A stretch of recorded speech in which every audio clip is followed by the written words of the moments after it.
right, how y'all doing? Roger here, Roger's Hot Rod Garage. This is a Sunday, the 22nd of January, 2023. This is Roger. I am turning 58 years old later this week, but please, no presents. I buy those throughout the year on my own anyway.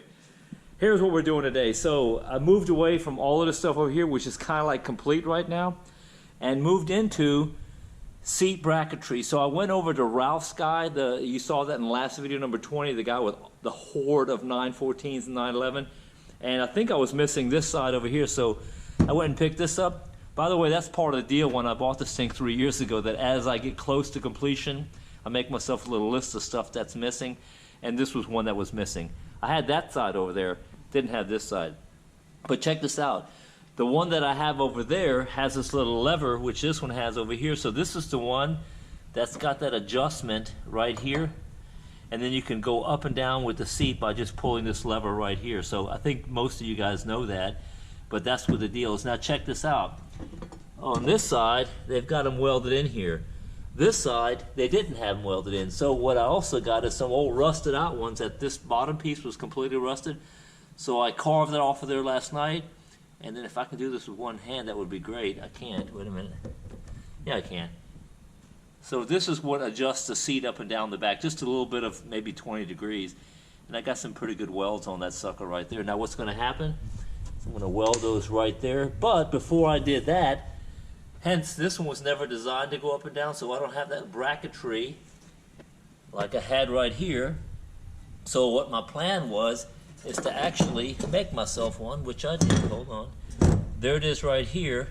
And the Germans say Spiegelverkehrt, so it's exactly the opposite way like this. See the little tab right there? That's my little tab right here, and I'll just fabricate that and trim that down in just a second. And that one will go, what we say, ass backwards right here. And then I'll take those and weld them exactly where I need them for the geometry to match up. And then, of course, this will sit up right in there. Anyway, that's the plan for today for Roger's Hot Rod Garage. Before I close the door here, I'll show you what I've accomplished over here. So the gas tank is in finally. This is the piece that was missing, so Ralph gave me that one as well. Got them all cleaned up. Got myself a little bit of cushioning underneath here and underneath here. And so the gas tank is in. If you notice, I'm missing that expansion tank. Everybody says I don't need it. It's literally laying way back there in the corner. I don't think I'm going to use it anymore. It just looks cooler, and you can have easier access to things like your ascending unit for the gas, and I think it just looks a little bit cooler. Plus, I can get to my little dog box I built right there for my vintage AC unit, which sits directly underneath there. And of course, you can see I got my new bracketry in here now because this I had the little custom fab it. And then this is my new windshield wiper fluid holder that's on a little tab. If you look way, way down in there, I went ahead and got the negative on this side. And then the ground, the positive comes around here, and this is all for the wiper motor itself, so you can do the, the dead point, start, stop, fast, slow. And then that one is for the washer plus. I'll just run that in there. So I'm making pretty good doggone progress here, and the thing that really, really took a long time yesterday is getting the windshield wiper installed and the mechanics. So if you look down in here, I think you can see all that. That's a pain in the butt to get way up in there. I don't know if you can see it or not. Now here's another thing I had going on. Ralph actually gave me two sets because the first one, the motor was kind of like half-assed. It worked kind of slow. And then he gave me another complete assembly, and that was completely locked up as far as the geometry is concerned. So I took them apart, pieced one together. So basically out of two I made one, and this one actually works on both speeds right now. So it was actually 914rubber.com sent me that entire kit for all the rubber around the entire car, and I went and dug through that little set and actually found the male female rubber grommets. So those are on here. I've got it all tacked down real quick and ready to put the windshield wipers on, but before I do that, obviously I'll try to put the windshield in. Hey, one more thing, I went ahead and got these from Ralph too, because I didn't know I needed those, but those are in here, but temporarily, just now I can unscrew them again. And the big news story is, so Wolf, or Michael Wolf, is the guy who I get some Porsche parts to. He's up in northern Germany. He got me in contact with another guy named Michael, and that guy actually runs a whole lot of 911 parts, which is kind of cool because he has a dashboard for a 911. Matter of fact, 2 or 3 of them. And I'm gonna head over there maybe after work sometime this week, maybe for my birthday party, and get a 911 dash in here. Of course, it's gonna require a little bit of trimming, but the time to do the trimming is now and not before the windshield is in. So anyway, that's it right now for part 21. You guys saw part 20 with all the horde of Porsches. And I'm gonna head back over here right now and get my little piece. And I'm gonna have to do some more welding on this thing and then just basically clean it up. I just fabbed this a couple minutes ago with my handy dandy Lorsch welder. And this is that piece now. You can see right here. I just need to get another one of these from Ralph. Actually, I can make this one here, but I think he's got some. That goes right up in here, and then you can see the different positions. So you got 1, 2, 3, 4 positions. Technically, you can make 5, 6, 7 if you fab this thing yourself, but I think that'll be enough. And then I get the seats bolted in.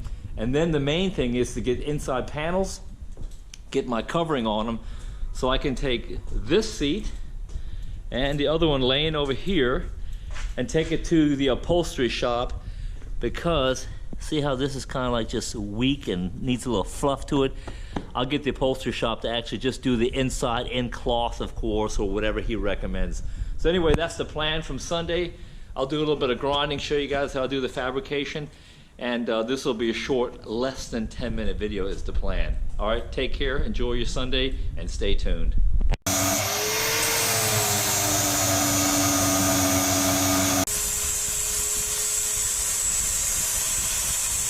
Just trying to get this thing cleaned up a little bit on the back again. Those big giant holes, the big 3 right there in the center, are going to be where I push it up against the metal that's inside the car, that cross member, and just plug weld the crap out of it right there, so this thing will never come back off.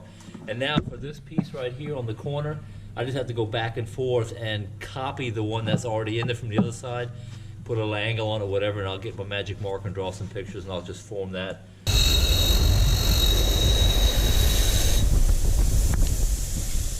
So that's not bad if I say so myself. That's a little bit of fabrication. Fabrication is okay to a certain extent, but if you got to make like 8 of these things, it's no fun. But making one of them is actually not that bad. And crap, man. So this right here is what I just fabbed. Again, it's a mirror image. So that's the one that's in there. Now you might ask yourself, well, why didn't I just take and get one of these from Ralph's place? See how that thing is plug welded? 1, 2, 3, 4, 5, 6 little plug welds in there. Man, by the time I get that thing out of there, I'll probably have bent the crap out of it and have to sand it down anyway. This is the one I just built. If I say so myself, that's pretty doggone clean and good. So let me get the Dynamat off on that one section over there and go ahead and prep it to weld in on the other side over there. I should be on my final weld now. This one I'm sticking up probably about 1 centimeter, which is 1/4 of an inch. That way the recline of the seat should be a little bit more. Basically that's a fabrication screw up because I can't get it to go down any further here, so I don't think it makes a big difference. I can go all the way down here though. I've got my bolts centered here, so I got a little bit of adjustability here. Same thing with this one over here. So what I'm going to do right now is grab my handy dandy welder here. Hold on just a second, I'll get my camera here without it falling over. And I do this without gloves. I think I've got it pretty well figured out here. Welded in here. Again, this is just a spot weld real quick. And right there. Now, in theory, if I pull this lever over here up, it opens up, and I can adjust the seat to say like that notch right there. Isn't that cool? So that actually works. So I'll make sure this goes up and down, and then I've got it clear down here. I'll do a weld across here, plug weld on the inside, and then weld it down here. I don't know if I'm too close or not, but that's the plan. Hey, we're on a Sunday evening here. I got about 3.5 hours in the garage on the Sunday.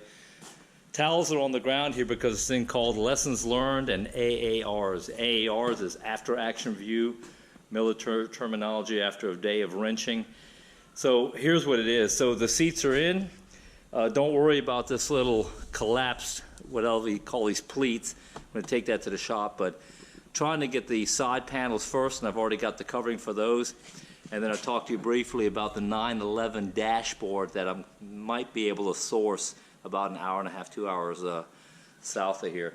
But look, I'm going to go ahead and crawl in here right now and show you some of these cool details. It's actually not that hard if I look at my little side impact and a rigidity bar there that I put in about 6-7 months ago. Fold the foot in here. So here I am in this thing. This little button right here, that determines the tilt. You just pull it up, and then you can actually tilt the seat back and forth. I'm not going to do that right now because this little button right here, you actually have to slide, pull on it, and you can slide the seat forward. Then when the seat is slid forward, you can pull this up right here, pretty simple. And see how you can tilt that back and forth? So that same functionality that I'm showing you right here can be viewed over here. See how this thing goes up and down? That's all it does. Pretty simple. You know, a day of fabrication, it's not really a day of fabrication. It took me about an hour to make this whole thing right here, but I actually enjoy doing things like that. So this is it. I did have to realize that the seat has to be out of the car and upside down, hence my towels back there so I didn't scratch the seats up. You slide the seat rails on the bottom of it, then you install them, push the seat all the way forward. You don't have to have a manual that, it's just kind of like, you know, scratch your head and figure it out after a while. But look, let me hop out of here. It's actually pretty easy to get out of here. I thought it would really be more difficult, but I'm pretty limber. And then of course, the seat can go all the way here, but if you slide it back, see if I can do it with one hand. Yeah, I actually can. And it sits right back up in here. So anyway, let me hop over here to the other side. Close this thing up. So little things like the aesthetics, see this right down here? This little silver, I don't want to see that, so I'm just going to scuff that up a little bit when I got the seat out before I take it to the upholstery shop and just flat black it, real simple with some simple little Krylon. And then right here, I've always planned on this, I'm going to build myself a little bitty box about this high and also have the upholstery shop upholster this kind of leather right here or this Naugahyde, and it's going to go all the way about right here, and then my cabling for my shifter will come right up in here. All that will be hidden, and I will have a little compartment in there where I can take the registration or, I don't know, keys or something like that. Maybe I'll put a lock on it. But look, a good day of wrenching. I know it's a short video, but tomorrow's Monday morning. That means I got to head back to work. So from Roger's Hot Rod Garage here in Runneberg, Germany, thanks for watching. I believe that's video number 21. I'll see if I can get this posted. Take care. Bye-bye.